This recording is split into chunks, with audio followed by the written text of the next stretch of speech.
I am back with an update.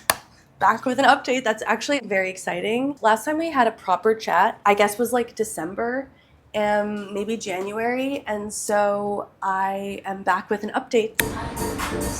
Other than the blue is fine. I just want to say this is Selena Gomez and Benny Blanco. Oh, wow. Hi friends, hello, how are we? Happy Sunday. It is such a beautiful day in DC. It's cherry blossom season. The cherry blossoms are out. Yesterday was like Bloomaroo, which is some little like cherry blossom festival that they put on at the wharf, and it was so crazy. I didn't go outside. I haven't been outside much at all in the last several days because I came down with the flu. And so I've been trying to kick that for like the last 36 hours. It's my fault completely because I didn't get the flu shot. So I have no one to blame but myself. The exact same thing happened last year where I didn't get the flu shot, and lo and behold, I got the flu. Shocker, fool you once, shame on you, fool me twice, can't get fooled again. I'm gonna be getting the flu shot next time it's available, and then I can. I don't know if I can get it now that I've had the flu. Like, does it make sense to get it now that I've had whatever? I'm upset. I hate being sick. It makes me feel like a little kid. It makes me feel helpless. And mostly, I just hate that I can't yap as much as I want to. I literally texted Zach the other day and I was like, you know, I love you so much. I'm so grateful for you. I hate being sick because I can't show you how much I love you and mess with you. And he's like, of course, I get a little break. You don't have to mess with me every day.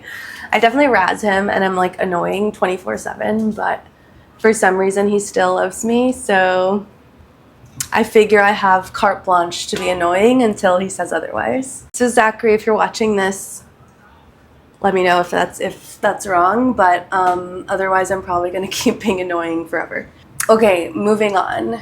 He's at Trader Joe's being a good husband, and we love making Trader Joe's runs, but like I said, I've been sick, so I fully did not go with him, and I sent him into town himself. There were so many people out on the wharf yesterday, and it just was insane, and there was like music and cars and sirens. Until like 1 a.m. there were fireworks, so many people. It was so crowded, the most crowded I've ever seen the wharf, honestly. There were concerts, Bloomaroo, people drinking, whatever.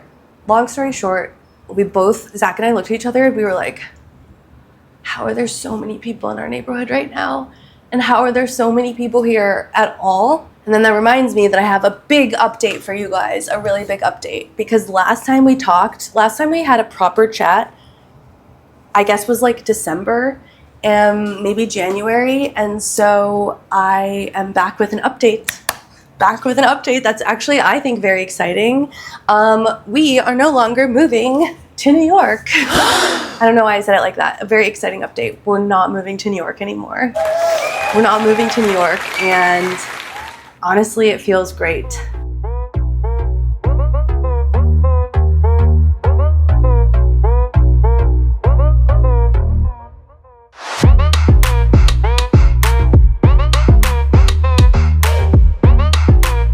I was getting swept up in sort of like, I don't know, I just like wasn't thinking, and I was allowing external forces to move me and change my life so dramatically and rapidly and quickly. And I was like, okay, fine, I'll move to New York, it doesn't matter, whatever. And then I woke up one day and I was like, Lexi, you don't want to move to New York.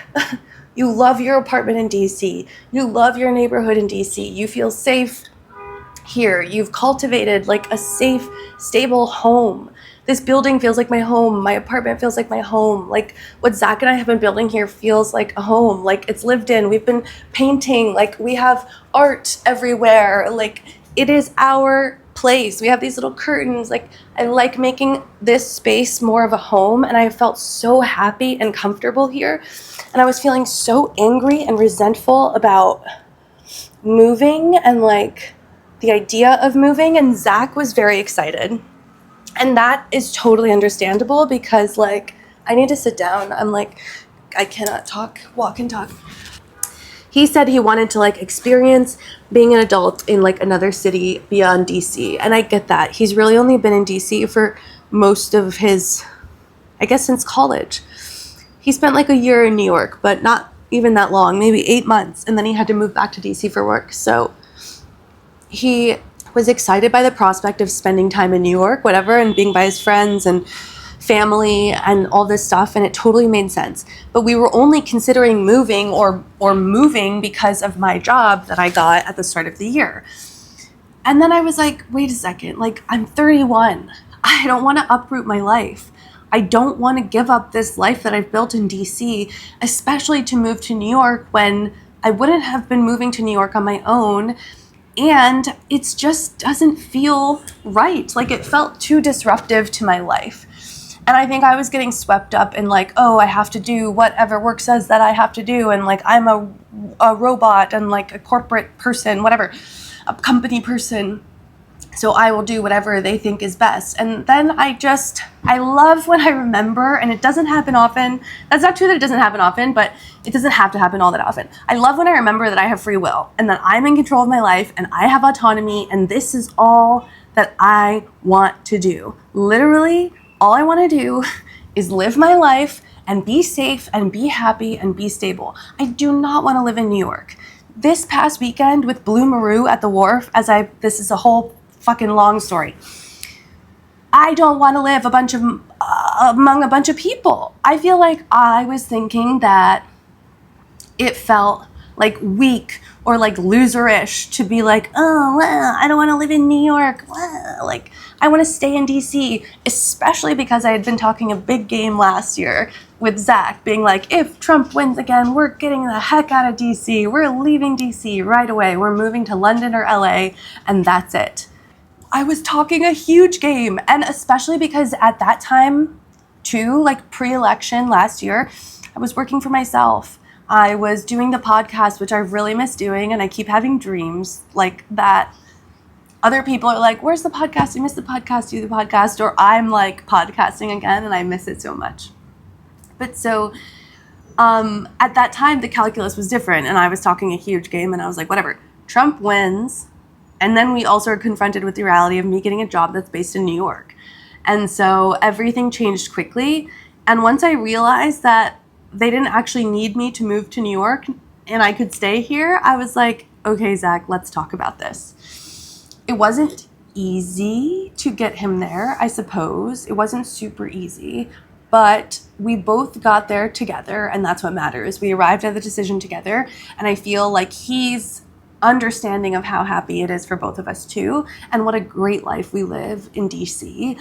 Also, like, Trump doesn't own DC. You know, our friends and neighbors, Savannah and Alan, they remind Savannah, at least, she reminds me of this often. Like, you know, she was thinking about leaving DC. They were like, ugh, you know, Trump, whatever. And then she was like, he doesn't own the city. He doesn't get to dictate my life and where I live, and I'm happy here. And I was like, you know what? She's right about that.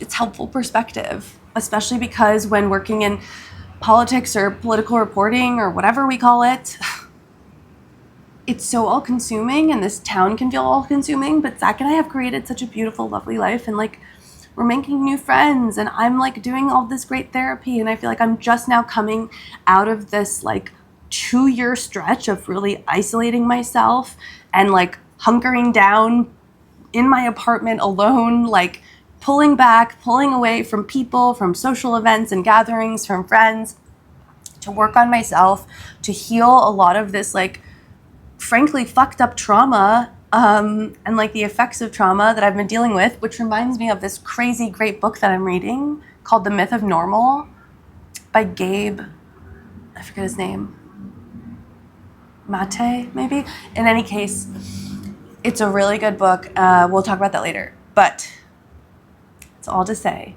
I'm happy to be staying in New York. My thoughts are all over the place, mostly because I've had the flu for the last several days, and also probably because I've been taking a gardening break for this week.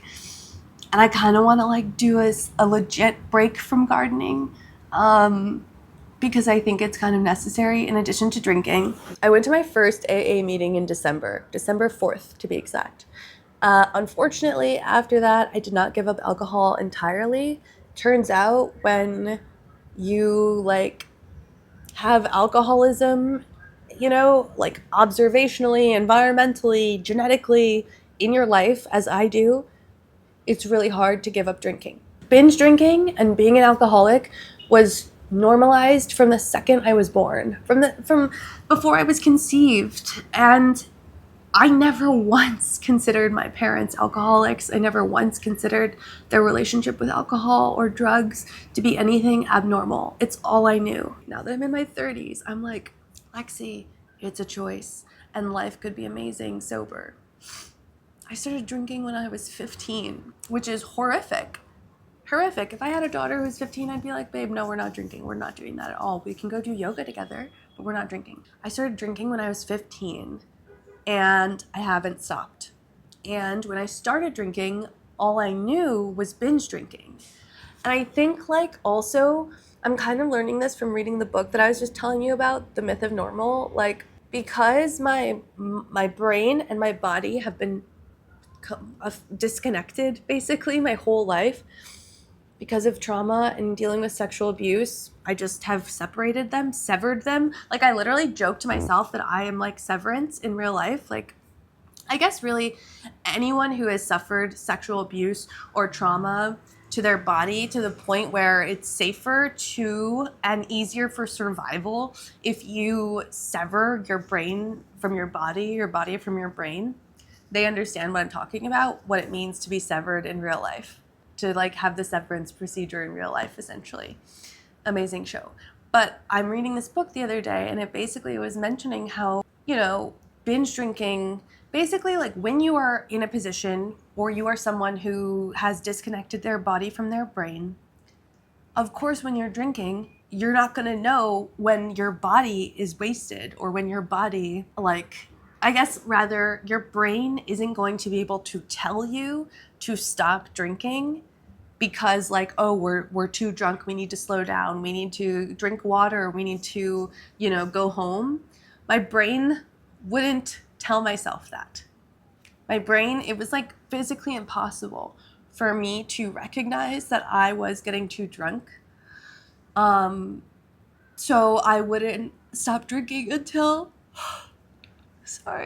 I wouldn't stop drinking until I blacked out or until my body told me to stop drinking, basically, which is kind of crazy. Like literally meaning I wouldn't stop drinking until I was forced to physically by throwing up or passing out or otherwise. And that's hard to admit. I mean, it's not that hard to admit because it's my reality. And I do think that admitting it is, half the battle in some respects in the beginning. But I'm really sad that it's taken me over a decade to stop and realize how much more trauma I've been putting my own body through by binge drinking and being completely careless and reckless with alcohol for 16 years. It's over half of my life. That's insane. So it's all to say that I've finally given up drinking. And it feels like such a scary thing to say. Zach is very supportive when I talk to him about needing to stop drinking and all this stuff. And he's so kind to me. I hope it's for the best. It's scary. I've also realized like how much social anxiety I have. Like obviously I used to deal with it by drinking, and so I never stopped to think about it. And now I'm like, oh my God, Lexi. I start getting anxious like days in advance of a social event. And I'm like, well, what am I going to talk about? What am I going to do? What am I going to say? I also am just like pretty introverted, I'm realizing. Like I'm very introverted, and that's totally okay. But just like deciding against moving to New York and feeling like, oh, does that make me weak or like a loser? I feel like it makes me weak or like a loser to admit and be okay with the fact that I am an introvert. I don't know. I don't think it really like needs to be all that serious. I just like want to stay home with Marlon and Zach, Anyway, I just wanted to have a quick catch-up session. We will talk more about LA and London and the book that I'm reading in just a bit. I'm gonna get some coffee or tea, switch the battery of my camera, and maybe go to the next room and put on some cozy clothes because I am dying. Okay, love you guys. See you soon.